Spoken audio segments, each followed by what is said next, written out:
Hi love, 11:00 on the clock, saktong-sakto, bullseye na bullseye, abaya, 11 p.m. na po. We are also live now sa Love Radio Manila para sa ating Byahe Sender of the night. That's right, tatabi muna tayo sa ating biyahe ngayong gabi na biyaheng read between the lines kasi now it's time for us to read ang storya ng ating Byahe Sender na siguro itatago na lang natin to sa pangalang Bibi. Yan, siya na lang muna si Bibi. So, eto na po mga kabisyo, ang biyahe ni Bibi.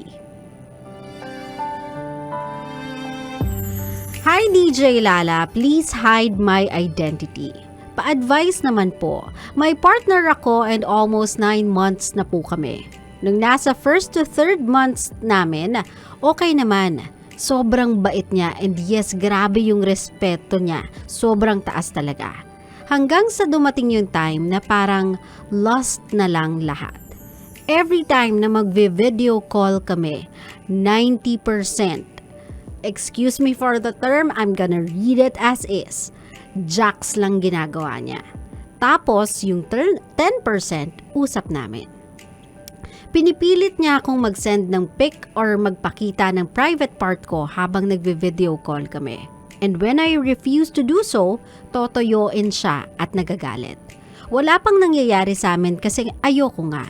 And somehow, may nag-come up sa utak niya and he asked me if I'm still a virgin. For a woman like me, na siya yung first boyfriend, nakaka-offend yun ng sobra. And dahil nga ayokong may mangyari sa amin, doon na nagsimula yung pagdududa niya na kaya daw ayaw kong makipag-sex sa kanya is because hindi na daw ako virgin. Nakakalungkot lang, ginawa niyang way yon para mapilit ako. Hindi na siya kagaya ng dati. Aaminin ko, may kasalanan rin ako sa part kasi tinolerate ko, lalo na sa chats Paano ba naman, hindi siya magre-reply kung hindi kalibugan yung topics. So wala akong magawa, kahit binabara ko na siya minsan sa chat, ganun pa rin ginagawa niya. Sobrang mahal ko siya pero I really don't know what to do. Ayoko pa, hindi pa ako ready for such things. Gusto ko siyang sabihan kaso nagagalit siya. Meron pa one time I chatted him na, saglit lang beb, shower lang ako. And nag-reply siya ng, send pic. Pero dahil ayoko, sabi ko na lang, later after the shower. And ayun, nagalit na. Paano ba ako makakaalis sa ganitong sitwasyon? Hindi na po kasi healthy.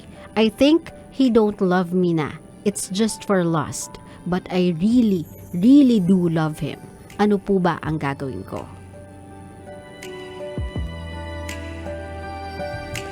Nanggigigil ako sa mga ganyang klaseng lalaki. Parang ang sarap kalmutin sa eyeballs niya na. Mahaba-haba pa man din yung kuko ko today. Mahaba-haba to. Pag kinalmot ko to sa eyeballs, babaon to. Pero alam mo, love, if you don't want to engage in sexual activities because you are preserving yourself for the day that you want to give it away, then please do so. If you can do that, please do so. Please stand your ground. I-keep mo yan kung yun yung gusto mo. But stop teasing him. Stop trying to give him a sneak peek of what you have underneath your clothes. Tigil-tigilan mo na girl yung pagsasend sa kanya ng mga kung anik-anik. Yung pagpapatol sa mga sexy conversations na ini-initiate ni Kuyang Guy. Kasi love, the more you do this, the more siyang manggigigil.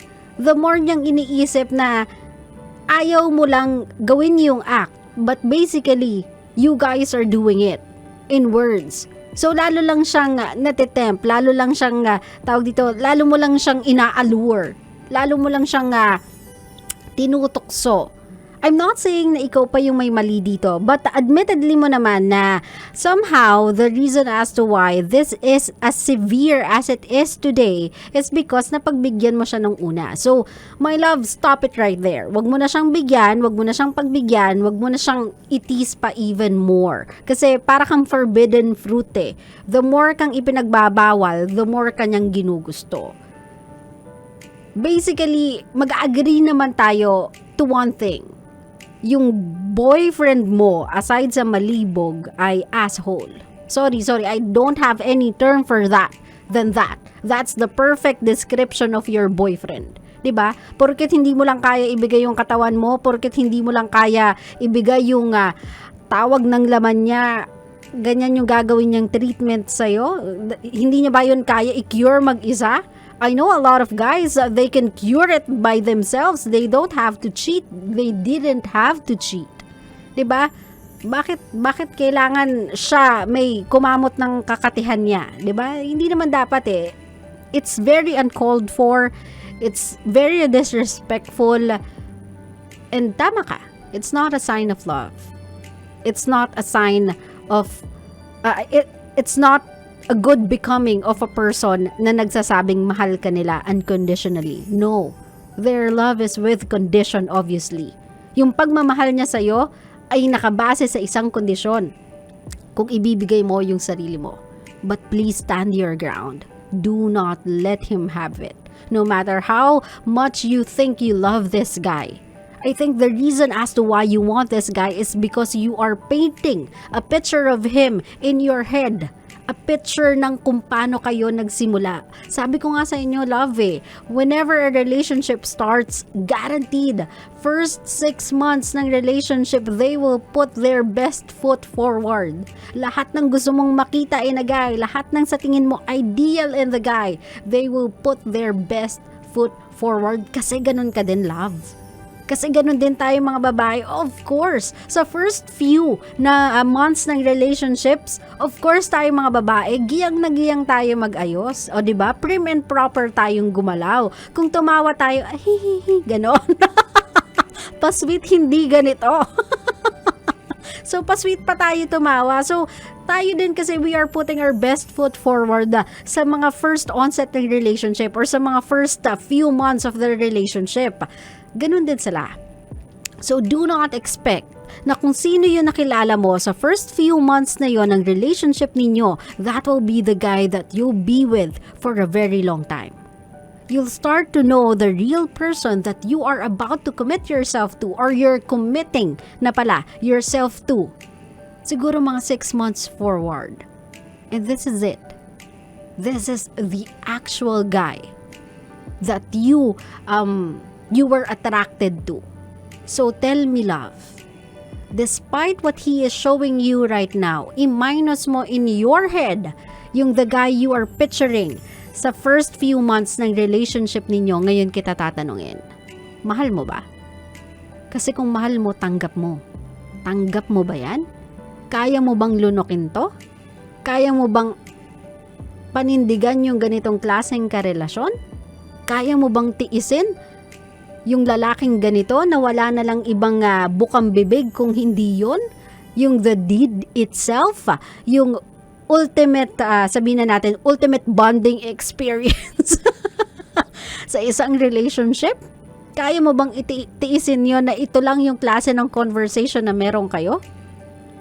Kasi if you can't, if now you can see the real guy behind the mask he put on sa simula ng relationship ninyo, and you don't like what you see, and you cannot accept what you found, then you love the version of him nung nagsimula kayo, not the real version na nakikita mo ngayon. And this is the real guy you're about to commit your next few days or few months to.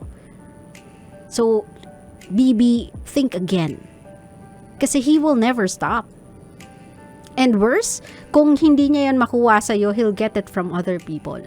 Kasi hindi mo siya masatisfy It's kumbaga yung tawag ng laman niya is getting the best of his judgment. Hindi niya nagagamit yung ulo niya sa taas. Ang gumagana lang yung ulo sa baba. Kung hindi niya yun kayang kontrolin for a person na sinasabi niyang mahal niya, then my love, kung hindi niya yun makukuha sa'yo, kukunin niya yan sa iba. And you'll be in pain. In even more pain. So if I were you, make him stop. Be firm about it. Alam kong tinatry mong maging firm, pero lumalambot ka kasi. Dahil nga sabi mo nga, mahal mo siya. Pero kaya nga sinasabi ko sa'yo, close your eyes and try to remove the guy you started dating with 6 months ago. Try to remove that version of a guy. Kasi that version of a guy is wearing mask. Is wearing a facade. O diba, nagpapakitang gilas pa lang. Itong guy na kasama mo ngayon, siya yun. This is the real man behind that mask. So kung iisipin mo, ito na siya, at yun ang gusto niya, kung hindi mo kayang ibigay, it's a simple math. Just let him go. Diba? Hayaan mo na lang siya. If hindi mo siya kayang sawayin na, no, you have to stop asking me that. You have to stop asking me to show you pictures ng private parts ko kasi it's offending me. Hindi ako natutuwa. I do not find it cute. I do not find it romantic. I do not find it sexy. I find it offensive. I find it sexually abusive. If you cannot say that to his face, then just let this guy go. Kasi he will control you. He will consume you. And after he's done with you, he'll move on to the next forbidden fruit na pwede niyang i-chase. So stop. He is not worth it, my love. Uulitin ko. I'm sorry again for the term. He is an asshole. Just let him go. Hindi siya ang karapat-dapat makatanggap ng una. Hindi siya, my love. If you can save it for someone special, please do so. Kasi he is far from being special. He is a trash, a garbage. Someone who is not deserving of your first. Let your first experience be more meaningful. Do it for the other girls who wasn't able to do it. Who wasn't able to give it to someone na magbibigay ng halaga sa ibibigay sana nila. Do it for them, my love. Ngayon kasi you still have a chance, please, save yourself from disappointment, save yourself from regret, na one day pwede mong maramdaman kapag sa kanya mo isinuko ang bataan, tapos hindi naman kayo naging okay, pagsisisihan mo yan eh. Further down the road, you will tell yourself, I wish kinip ko na lang to a guy who is deserving of it. Naintindihan mo ko, Bibi? I hope you're listening, my love, and I hope you understand as to why I'm saying this to you. A guy who is that disrespectful to a girl na sinasabi niyang mahal niya has no respect at all for any girl. And that person will never be deserving of a first experience with someone as special as you. Iningat-ingatan mo yan, love eh. Pinagkaingat-ingatan mo yan. Binigyan mo siya ng pahapyaw of what he can have in the future if he'll wait, if he will be patient. But instead of being patient kasi, he was being greedy already. He wanted it now. Without paying respects dun sa kung ano ang gusto mo. And for a guy to not listen to the very one thing you ask of him, and that is to stop asking you na isuko sa kanya ang bataan, is a guy that won't listen at all. Naintindihan mo ako, mahal? Siya yung tipo ng lalaking hanggat di niya nakukuha yung gusto niya, he will act out. He will give you pain until you give it to him. So wag na, it's not worth it. Ayokong pagsisihan mo yan one day. Okay? Well, I hope, Bibi, nagawan kong bigyan ka ng clarity, ng direction that you can follow, and please follow my voice. Do not give it to him. Stand your ground, woman. Stand it. Eto na, para sa iyo, ito ay mula naman sa ating mga kabisyo sa Love Radio Manila. Sabi ni Ernst Viloria II, hindi naman healthy ang ganyang klaseng relasyon. It's better to let him go, girl. Nasa iyo galing, wala ka ng privacy. Sa'yo na nanggaling, wala kang privacy sa kanya. He's still connected with you dahil sa kalibugan niya. Ayan, hindi natin deserve ang ganyang sistema. Totoo.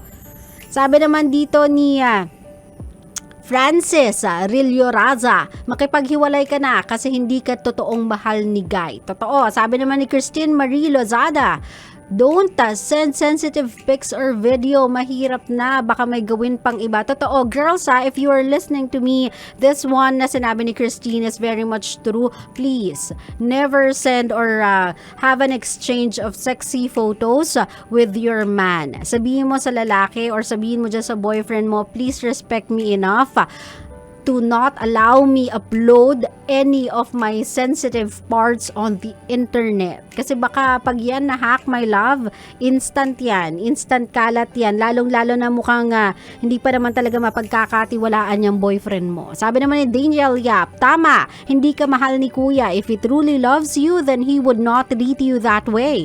Ate, makipaghiwalay ka na lang sa BF mo. Hindi sapat ang pagmamahal mo sa kanya kung ganyan ang treatment niya sa'yo. Totoo yan.